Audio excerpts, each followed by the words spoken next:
1500 বছর পর্যন্ত আল্লাহর কোরআন সূরা ফাতিহা আমরা তেলাওয়াত করে আসছি নামাজের মধ্যে।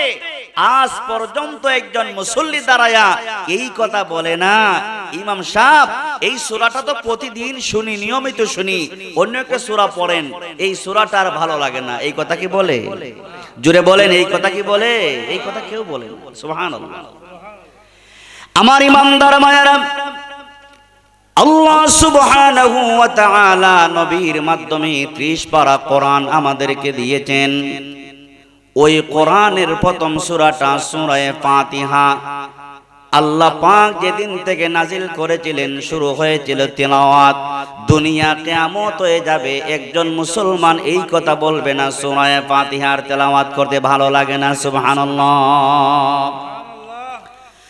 যেই সূরা থেকে আপনাদের সামনে তিলাওয়াত করেছি সূরা কাহাফ, এই সূরারও আলাদা আলাদা ফজিলত আল্লাহ পাক নাজিল করেছেন। সূরা যেহেতু নাজিল করেছেন, সূরার ফজিলত আল্লাহ পাক নির্ধারণ করে দিয়েছেন। নবী মুহাম্মদুর রাসূলুল্লাহ সাল্লাল্লাহু আলাইহি ওয়াসাল্লামের মাধ্যমে আমরা পর্যন্ত ওই সূরাগুলোর ফজিলত পেয়েছি। জুরে কান সুবহানাল্লাহ। আল্লাহর নবী বলেছেন, কোন ইমানদার মুমিন বান্দা বান্দি যদি কোরআনে হাকিমের সূরা কাহাফ যদি প্রতিদিন প্রতি জুমার দিনে, সপ্তাহে একবার জুমার দিন আমাদের সামনে আসে কি আসে না? একটু কথা কোন আসে কি আসে না? সপ্তাহে একদিন আমাদের সামনে জুমার দিন আসে। মদিনার কামলিওয়ালা নবী বলেন, আমার দিকে তাকান, আমলের নিয়তে শুনবেন। মদিনার কামলিওয়ালা নবী বলেন, যদি কোনো ইমানদার মুমিন মুসলমান নিয়মিত জুমার দিনে সূরা কাহাফ তিলাওয়াত করে, ওই তিলাওয়াতকে কিয়ামতের ময়দানে মুসিবতের সময়ে রব্বুল আলামিন তিলাওয়াতকারী ব্যক্তির জন্য আল্লাহ পাক সাক্ষী বানায়া দিবেন। জোরে কান সুবহানাল্লাহ। কি বানায়া দিবেন? সাক্ষী। কোর্টে যারা যান মামলা মোকদ্দমা নিয়ে, সাক্ষী লাগে না? লাগে কি লাগে না? ভালো একজন সাক্ষী যদি হয়, ওই সাক্ষীর গ্রহণযোগ্যতা বেশি হয় কি হয় না? ভালো একজন সাক্ষী যদি হয়, সাক্ষীর গ্রহণযোগ্যতা অনেক বেশি। আল্লাহ পাক আসমানি কিতাব তো অনেক নাজিল করেছেন, অনেক সহিফা আল্লাহ পাক নাজিল করেছেন। সবচেয়ে দামি কিতাব কালামুল্লাহ শরীফ, এর উপরে কোনো কিতাব আল্লাহ নাজিল করেন নাই।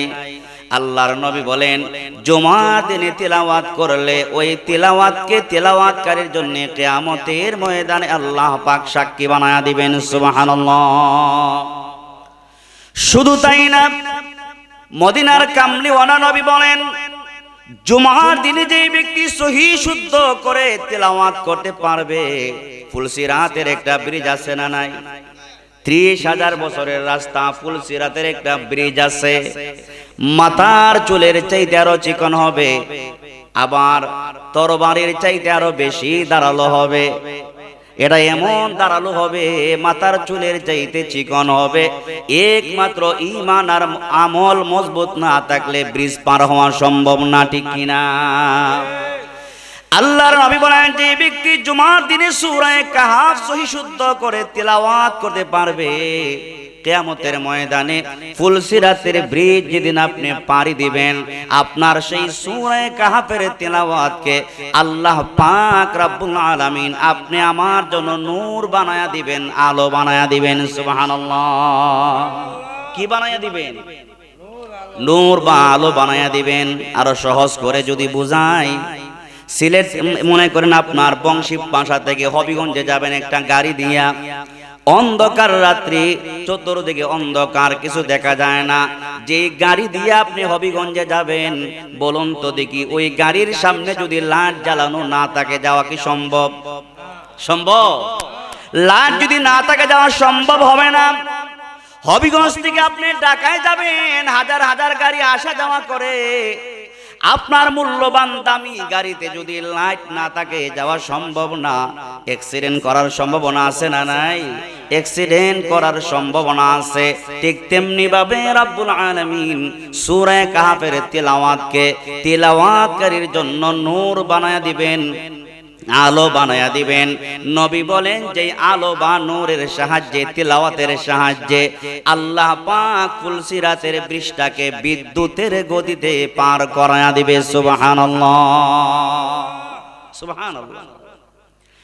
আমার ইমানদার বারা, আরো যদি বলতে চাই, আল্লাহর নবী রাহমাতুল লিল আলামিন সূরা কাহফের ফজিলত যখন বর্ণনা করলেন, রাসূলের একজন কাছের সাহাবী, মুহাব্বতের সাহাবী আল্লাহর নবীর কাছে বসা ছিলেন।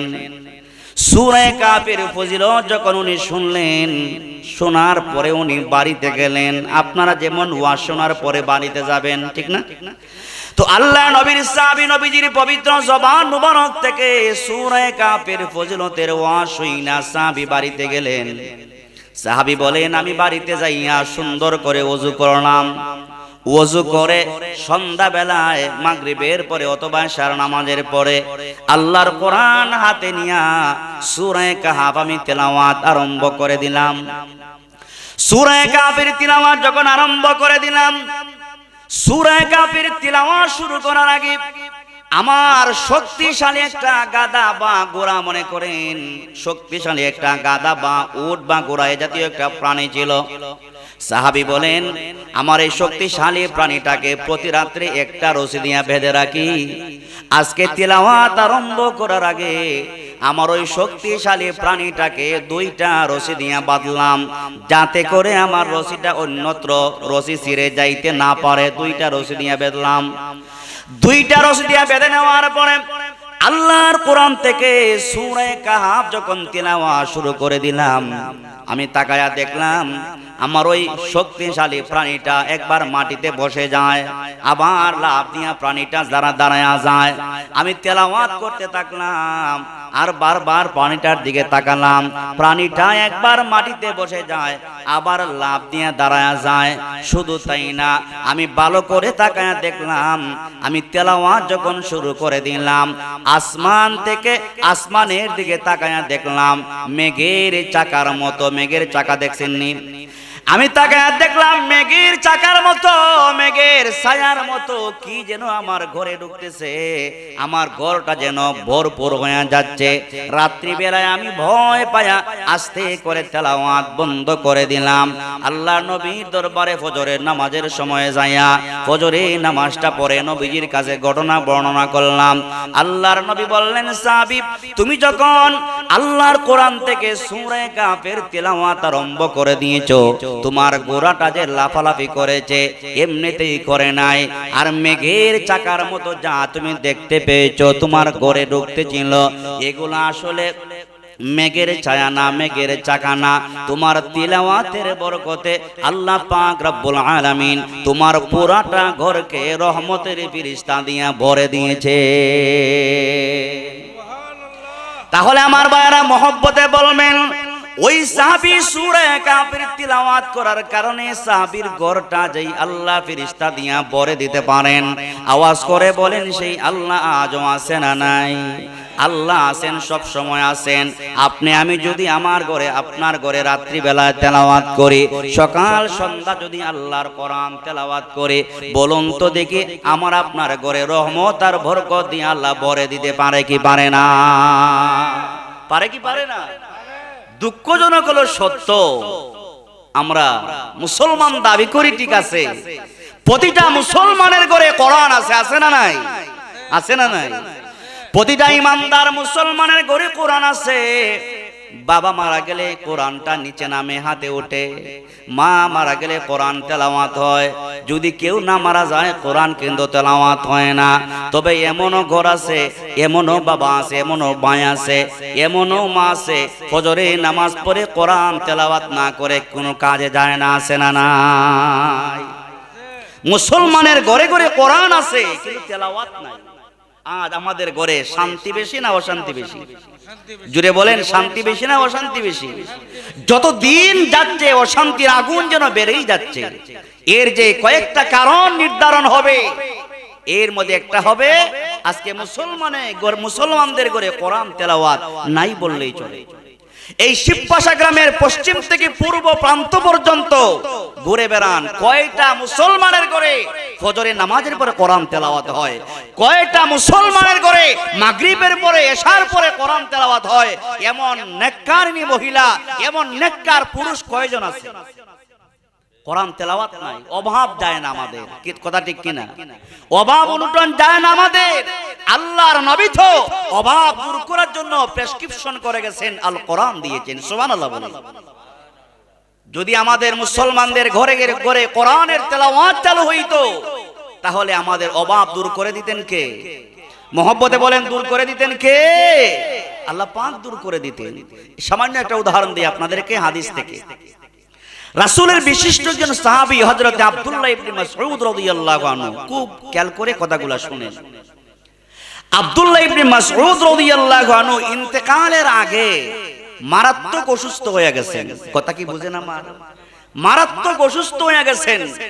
তখন সময়ে খলিফাতুল মুসলিমিন ছিলেন হযরত ওসমান গনি রাদিয়াল্লাহু আনহু।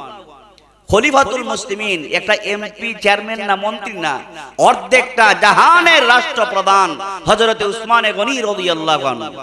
যখন শুনলেন হযরত আব্দুল্লাহ ইবনে মাসউদ রাসূলের বিশিষ্ট একজন সাহাবী অসুস্থ হয়ে গেছেন, একটা মিনিট দেরি করলেন না, কয়েকজন সাহাবী নিয়া একজন আমিরুল মুমিনিন একজন সাহাবীর বাসায় চলে গেলেন অসুস্থ সাহাবীকে দেখার জন্য।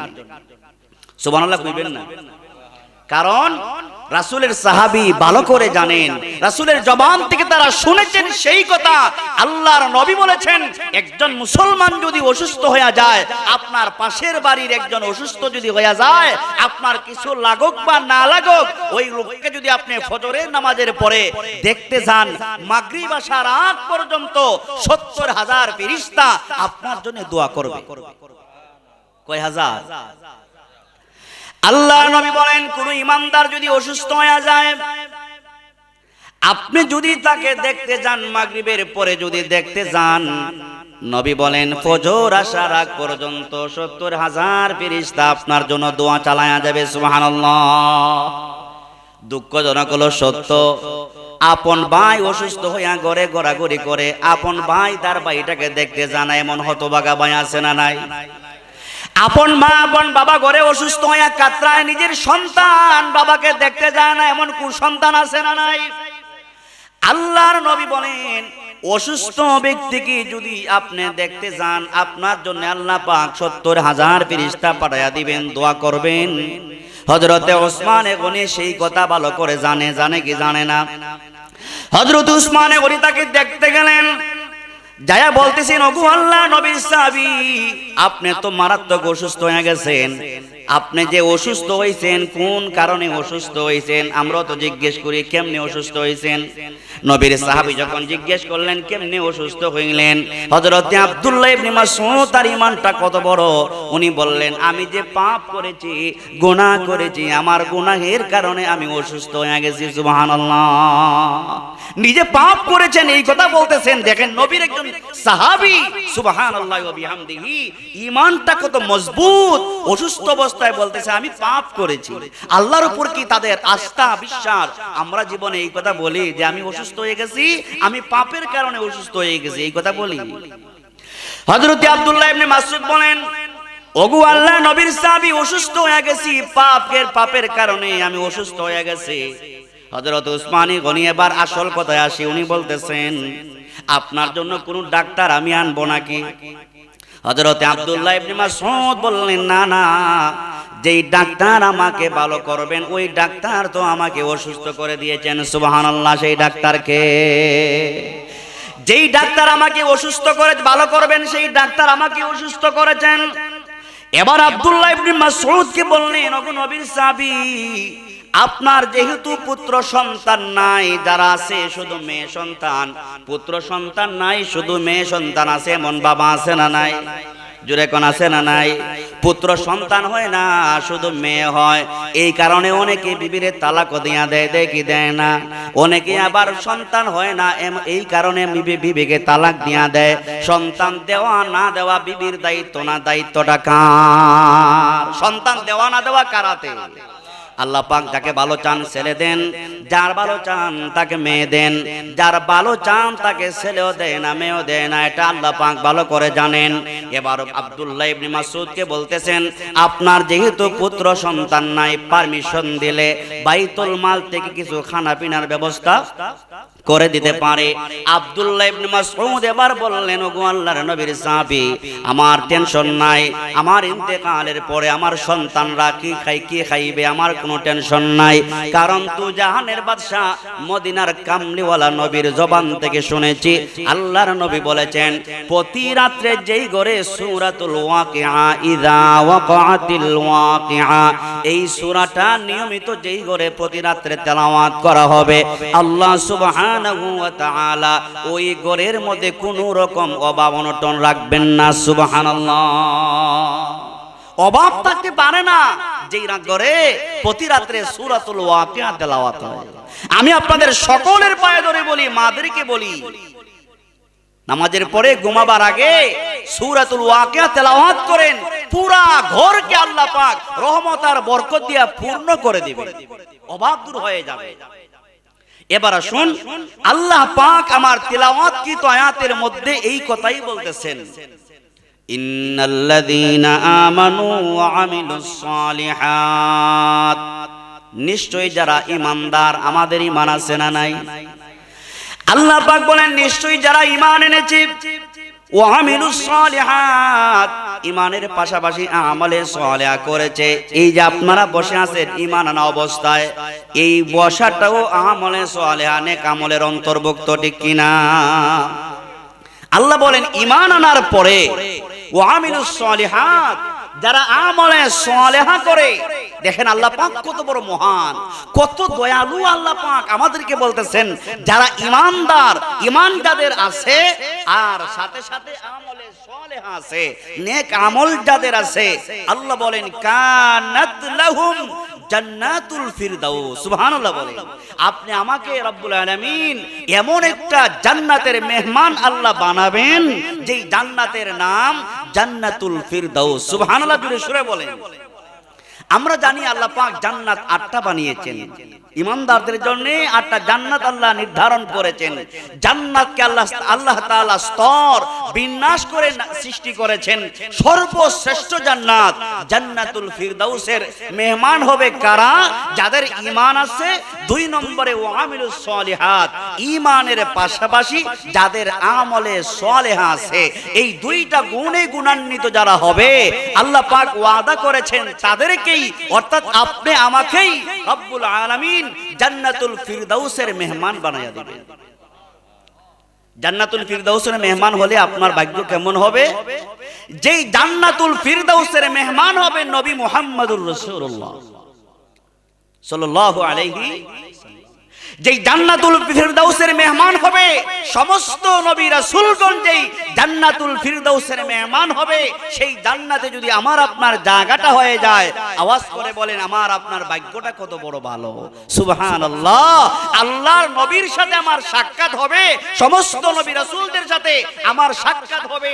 যদি আমার ঈমানটা মজবুত করতে পারি, আমলের পাল্লাটা যদি ভারী করতে পারি, 2টা গুণে গুণান্বিত হলে রব্বে কাবা আল্লাহ জাল্লা শানুহু আমার আর আপনার মতো সাধারণ ঈমানদারকে জান্নাতুল ফিরদাউসের মেহমান বানায়া দিবেন। যেই জান্নাতে নবী রাসূলদের জায়গা হবে, আমি আপনি যদি সেই জান্নাতে যাইতে পারি, ভাগ্যটা কত ভালো হবে, আমাদের নসিব কত ভালো হবে, আমাদের খুশ নসিব হবে। সেই জান্নাতের মধ্যে আমরা যাইতে চাই কি চাই না? জোরে মোহাব্বতে কোন সেই জান্নাতে আমরা যাইতে চাই কি চাই না? সেই জান্নাতে যাইতে চাই।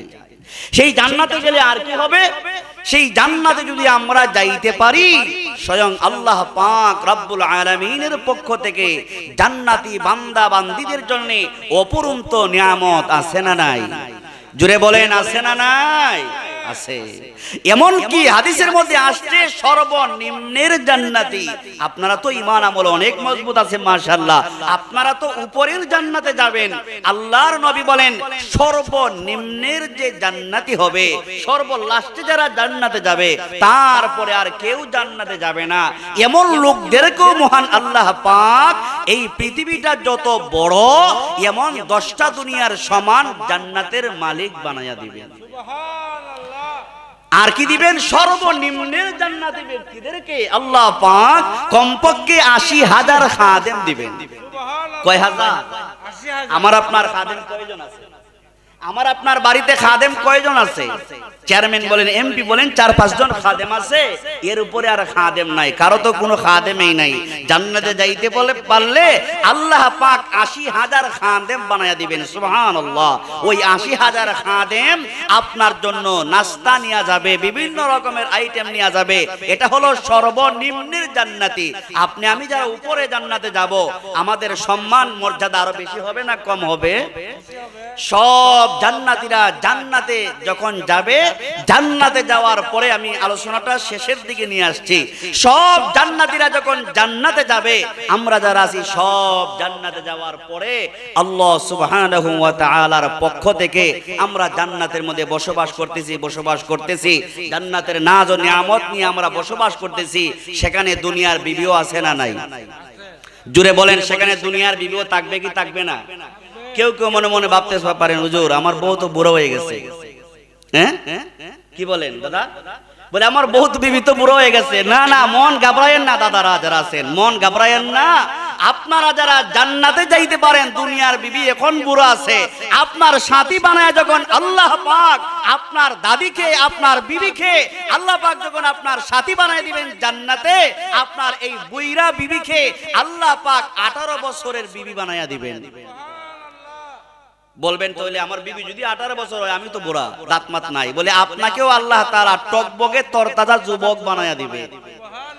জীবনে আর কোনোদিন বুড়া হবেন না, জীবনে আর কোনোদিন বুড়া হবে না। আপনার বিবিও কোনোদিন বুড়া হবে না, পার্লারে আর যাওয়া লাগবে না। এমনিতেই আপনার বিবি, আপনি যত দিন যাবে জান্নাতে, তত আপনার স্বাস্থ্য, সুন্দর দেহ সব কিছু বৃদ্ধি পেতেই থাকবে। সুবহানাল্লাহ। বলবেন হুজুর আমার বিবি তো কিছু কালামালা আছে। আরে দুনিয়ার বিবি দুনিয়াতে হাজারো কালো থাকলেও জান্নাতে গেলে পরে ওই কালো বিবি আর থাকবে না। বিবিকে সুন্দরী বানায় দিবেন কে? আরো জোরে কোন, সুন্দরী বানায় দিবেন কে? হুর গেলমান যতই সুন্দরী হোক, হুরেরা যতই সুন্দরী হোক, দুনিয়ার বিবি দুনিয়াতে কালো থাকতে পারে, স্বামীর খেদমত করে 5 ওয়াক্ত নামাজ পড়ে স্বামীর সাথে জান্নাতে যাইতে পারলে ওই দুনিয়ার বিবিকেও আল্লাহ পাক হুরদের চাইতে আরো বেশি সুন্দরী বানায় দিবেন। উম্মে সালমা রাদিয়াল্লাহু আনহা আল্লাহর নবীকে প্রশ্ন করে বললেন, ইয়া রাসূলুল্লাহ, জান্নাতের নাজ ও নিয়ামত সম্পর্কে আপনার কাছ থেকে অনেক বর্ণনা শুনলাম। ইয়া রাসূলুল্লাহ, দুনিয়ার বিবি যদি স্বামীর সাথে জান্নাতে যাইতে পারে, হুরেরা যদি এত সুন্দরী হয়, এত রূপসী যদি হয়, এই 70 জোড়া জামা থাকবে, তারপরও চামড়া দেখা যাবে, হাড্ডি দেখা যাবে, হুরদের মুখে দুর্গন্ধ হবে না, মাথার মধ্যে পোকামাকড় থাকবে না, পেটের মধ্যে পায়খানার গাঁটটি থাকবে না। ইয়া রাসূলুল্লাহ, হুরেরা যদি এত সুন্দরী হয়, দুনিয়ার বিবি জান্নাতে গেলে পরে কি আরো সুন্দরী হবে নাকি দুনিয়ার মতো থাকবে? আল্লাহর নবী বললেন, উম্মে সালমা, দুনিয়ার বিবিরা যদি স্বামীর খেদমত করে 5 ওয়াক্ত নামাজ পড়ে স্বামীর সাথে জান্নাতে যাইতে পারে, উম্মে সালমা, দুনিয়ার বিবিরা জান্নাতে যাইতে পারলে হুরেরা যতই সুন্দরী রূপসী হয় না কেন, আল্লাহ পাক দুনিয়ার বিবিদেরকে স্বামীর সাথে জান্নাতি বানাইয়া হুর গেলমানদের চাইতে 70,000 গুণ বেশি সুন্দর বানায়া দিবে। আমার ভাইরা, সর্বশেষ কথা আমি বলতে চাই, আল্লাহর নবী বলেন, সর্বশেষ জান্নাতীরা জান্নাতে যাবার পরে আল্লাহর পক্ষ থেকে একটা আওয়াজ আসবে, আসসালামু আলাইকুম ইয়া আহলাল জান্নাহ। সব জান্নাতীরা, আপনারাও আমরাও সবাই জান্নাতের মধ্যে বিবি নিয়ে আরামে আছি, ফুর্তিতে আছি। এমন সময় আল্লাহর পক্ষ থেকে যখন সালামটা পৌঁছবে, সব জান্নাতীরা খানটা খাড়া হয়ে বলবে, কে এত সুন্দর করে আমাদেরকে সালামটা দিল, এত মধুর কণ্ঠে কে সালামটা দিল? ডানে বামে তাকাবে, সামনে পিছনে তাকাবে, কেউ জবাব দিবে না। আল্লাহ বলবেন, বান্দা বান্দি শোনো, আমল করেছো, ঈমানটা মজবুত ছিল, আমলটা ভালো ছিল, জান্নাতের মধ্যে আসছো, আমি রবের পক্ষ থেকে তোমাদেরকে জান্নাতের সুসংবাদ সালাম দিয়েছি। সুবহানাল্লাহ। আল্লাহ পাক সালাম বিনিময় করবেন। এবার জান্নাতি লোকদেরকে বলবেন, জান্নাতীরা আমলের কারণে ঈমানের কারণে জান্নাতে আসছো, জান্নাতের নাজ ও নিয়ামত কি পরিমাণ পাইছো, আরো কিছু দরকার আছে কিনা? আমরা সবাই এক বাক্যে সব জান্নাতীরা বলবে, আল্লাহ আপনার পক্ষ থেকে কত নাজ ও নিয়ামত পাইলাম, আরো কি নিয়ামত আছে? আল্লাহ বলবেন, হাজার হাজার নিয়ামত এখনো বাকি। আল্লাহ পাক রব্বুল আলামিন এবার সকল জান্নাতীদেরকে বলবেন, জান্নাতীরা আমি আল্লাহ পাকের জন্য নামাজ পড়েছো, আমরা যে নামাজ পড়ি কি এর জন্য? নামাজ পড়েছো আমি আল্লাহর জন্য, রোজা রেখেছো আমি আল্লাহর জন্য, সব আমল করেছো আমি আল্লাহর জন্য, কিন্তু বান্দা বান্দি আজও পর্যন্ত আমি আল্লাহকে তোমরা সরাসরি দেখতে পারো নাই। এই জান্নাতি বান্দা বান্দি তোমরা কি সরাসরি আমি আল্লাহকে দেখতে চাও? সব জান্নাতীরা এক বাক্যে বলবে, আল্লাহ আপনাকে দেখতে চাই, আপনাকে দেখতে চাই। সংক্ষেপ করে বলতেছি, ও পরওয়ারদিগার আলম আমরা আপনাকে দেখতে চাই।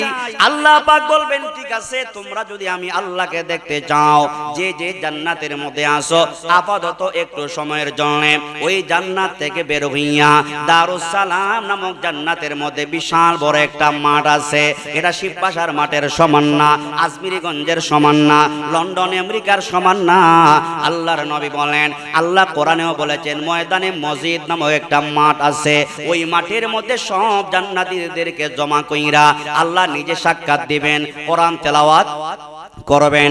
জিবরিল আমিন আল্লাহ পাকের পারমিশন নিয়া ওই ময়দানে মসজিদটাকে চক্কর দেওয়ার জন্য যখন শুরু করলো, দৌড় যখন শুরু করলো, আল্লাহর নবী বলেন, জিবরাইল তার 600 ডানা দিয়া পাখা দিয়া ময়দানে মসজিদের মধ্যে উড়াউড়ি করলো। জান্নাতে ময়দানে মসজিদ নামক মাঠটার কুল কিনারা করতে পারে না। আমরা সবাই জান্নাতি বান্দা বান্দি ময়দানে মসজিদ নামক মাঠে যাব। বলবেন, হুজুর ময়দানে মসজিদ নামক মাঠে কি তেরফালে বসবো? বলে, না না, ওয়াজ মাহফিলে গেলে তেরফালে বসা লাগে, বঞ্চনের মধ্যে বসা লাগে। নবী বলেন, উম্মত তেরফালে বসা লাগবে না।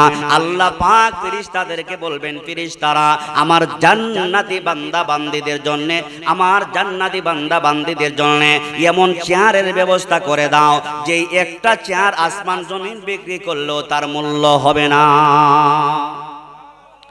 সব জান্নাতীরা ওই জান্নাতি চেয়ারে সেজে গুজে বসবে, সব জান্নাতীরা জান্নাতের মধ্যে সেজে গুজে বসবে। এমন সময়ে এই যে মাহফিলটা সাজাইছেন, একটা স্টেজ আছে না নাই? একটা স্টেজ আছে। ওই স্টেজের সামনে 3টা চেয়ার থাকবে সারিবদ্ধভাবে। একটা থাকবে দাওয়াত পয়গম্বরের জন্য, একটা থাকবে মুহাম্মদুর রাসূলুল্লাহর জন্য, একটা থাকবে আমার আপনার রব আল্লাহ পাকের জন্য। জোরে কোন সুবহানাল্লাহ। কার জন্য? ওনার আস্তে আস্তে নিয়ে আইয়েন, আমি কয়েক মিনিটের ভিতরে শেষ করে দিই। না আমার চা লাগতো না। আচ্ছা কই বাইরে আনছেন না ভাই? আইয়েন, এটা তাকবীর দিয়ে নারায়ে তাকবীর, প্রধান অতিথির আগমন, নারায়ে তাকবীর। আর কয়েক মিনিট ওনারা দিয়ে দেবো। বিরক্ত হইতেছেন আপনারা? কষ্ট লাগতেছে? কয়েক মিনিটের ভিতরেই শেষ করে দেই। এই কি বলছিলাম, সব ময়দানে মসজিদে জান্নাতি চেয়ারে আমরা আছি না নাই? জোরে কোন আমরা বসছি না? আপাতত মনে করেন বসছি, ইনশাআল্লাহ বসবো আমরা। কথা ঠিক কি না? সব জান্নাতীরা জান্নাতি চেয়ারে বসে আছে। এমন সময়ে একটা চেয়ারে বসবেন দাউদ আলাইহিস সালাম, একটা চেয়ারে বসবেন আমার আপনার নবী, মদিনার কামলিওয়ালা নবী, শফিউল মুজনবিন, রহমাতুল আলম নবী মুহাম্মদুর রাসূলুল্লাহ। জুড়ে বলেন সাল্লাল্লাহু আলাইহি ওয়াসাল্লাম। আরেকটা চেয়ার থাকবে আমার আপনার আল্লাহ পাকের জন্য। বিস্তারিত বলার সময় নাই।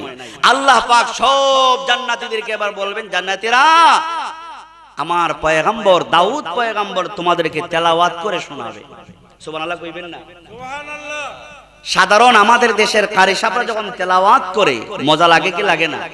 এই যে হাফেজ তাকরিম নামে সারা বিশ্বে প্রতিযোগিতায় 1 নাম্বার হয়েছে। ইউটিউবে সার্চ করে হাফেজ তাকরিম নাম দিয়ে সার্চ করেন, দেখেন তেলাওয়াত শুনলে চোখের পানি অনর্গল করতে থাকে।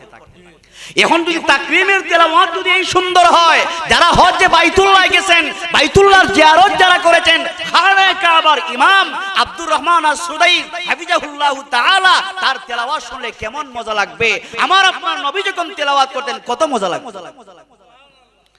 আল্লাহ পাক দাউদ আলাইহিস সালামকে বলবেন, দাউদ পয়গম্বর এই যে আপনারা সবাই আয়োজন করেছেন, ওয়াজের আগে নাত বা হামদ গাওয়া হয় কি হয় না? জুড়ে বলেন, গজল গাওয়া হয় কি হয় না? আল্লাহ পাক জান্নাতি বান্দা বান্দীদেরকে বলবেন, জান্নাতীরা চেয়ারে সুন্দর করে বসো, আগে তোমাদেরকে নাত শোনানো হবে। হযরতে মিকাইল আলাইহিস সালাম হামদে বারি তাআলা আল্লাহ পাকের গুণকীর্তন গাইয়া আপনি আমাকে সুন্দর করে সঙ্গীত শোনায়া দিবে। জোরে কান সুবহানাল্লাহ। সঙ্গীত সমাপ্ত হওয়ার পরে আপনি আমাকে আল্লাহ পাক সারাবান তাহুরা দিবেন, প্রত্যেকের হাতে ফেরেশতা পেয়ালা দিবে, সারাবান তাহুরা দিবে। খালি মুখে থাকলে তো হয় না। আল্লাহর নবী বলেন, এবার আল্লাহ পাক দাউদ পয়গম্বরকে ডাইকে বলবেন, পয়গম্বর দাউদ দুনিয়াতে জাবর কিতাব তেলাওয়াত করতা, উড়ন্ত পাখি তোমার তেলাওয়াত শুই না বসে যাইত। জান্নাতের ভিতরে দাউদ জাবর কিতাব তেলাওয়াত লাগবে না, আমি আল্লাহ পাক মহাগ্রন্থ আল কোরআন নাজিল করেছি, ওই কোরআন থেকে তুমি সূরা মুলক তুমি তেলাওয়াত করো। কোন বর্ণনায় আসছে ইয়াসিন সূরা তেলাওয়াত করো। হযরত দাউদ আলাইহিস সালাম ইয়াসিন সূরা তেলাওয়াত করবে। এত চমৎকার কণ্ঠ, এত সুমধুর কণ্ঠ দিয়া ইয়াসিন সূরা তেলাওয়াত করবে। তেলাওয়াত যখন করবে, একটা আয়াত যখন তেলাওয়াত শুরু করবে, শিবপাশা না সারা দুনিয়ার জান্নাতীরা একসঙ্গে দাঁড়াইয়া বলবে, ওগো আল্লাহর পয়গম্বর দাউদ আলাইহিস সালাম, এত চমৎকার কণ্ঠ আপনার কত ভালো লাগে, একটা আয়াত 1000 বার তেলাওয়াত করেন। নবী আমার বলেন, আল্লাহর পয়গম্বর দাউদ আলাইহিস সালাম এই ইয়াসিন সূরা তেলাওয়াত করে করে একদিন দুই দিন না, কম পক্ষে 8000 বছর অতিক্রম করবে। দুনিয়ার 8000 না জান্নাতে? জুড়ে বলেন, দুনিয়ার 8000 না জান্নাতের 8000? দাউদ আলাইহিস সালাম 8000 বছর অতিক্রম করবে। এবার আল্লাহ পাক বলবে, নবী মুহাম্মদুর রাসূলুল্লাহ সাল্লাল্লাহু আলাইহি ওয়াসাল্লাম তেলাওয়াত করবে। আমার ভাইয়েরা, বিস্তারিত বলার সময় নাই। আল্লাহ নবী তেলাওয়াত শুইনা আবু জেহেল পর্যন্ত রাত্রি বেলায় গোপনে গোপনে যাইয়া আবু জেহেল উতবা সাইবার রাসূলের তেলাওয়াত শুনতো। কত হাজার হাজার কাফেররা আল্লাহ নবীর তেলাওয়াত শুইনা মুসলমান হয়ে গেছে। জান্নাতের মধ্যে আমার আপনার নবী যখন তেলাওয়াত শুরু করবে, আল্লাহ নবী সূরা তাহা তেলাওয়াত করবে। একটা আয়াত যখন মাত্র তেলাওয়াত শুরু করবে, আবু বকর সিদ্দিক দাঁড়ায়া যাবে, ওমরে ফারুক দাঁড়ায়া যাবে, দাঁড়ায়া বলবে, ইয়া রাসূলুল্লাহ, ইয়া হাবিবাল্লাহ, মক্কায় আপনার পিছনে নামাজ পড়লাম, নবী আমার মদিনায় আপনার পিছনে নামাজ পড়লাম, কত ভালো লেগেছে, কিন্তু ইয়া রাসূলুল্লাহ আজকে এত ভালো লাগে, আপনার চেহারাটা এত আকর্ষণীয় কেন, এত সুন্দর কেন গো আল্লাহর নবী? যেই সূরা তেলাওয়াত করতেছেন 1000 বার তেলাওয়াত করেন, বিরক্ত লাগবে না? আল্লাহর নবী সূরা তাহা তেলাওয়াত করে করে একদিন দুই দিন না, কমপক্ষে 8 লক্ষ বছর অতিক্রম করবে। সুবহানাল্লাহ। আল্লাহ নবীর তেলাওয়াত শেষ, আল্লাহ পাক বলবেন, ও জান্নাতীরা, আরো কিছু নিয়ামত তোমরা চাও কি চাও না?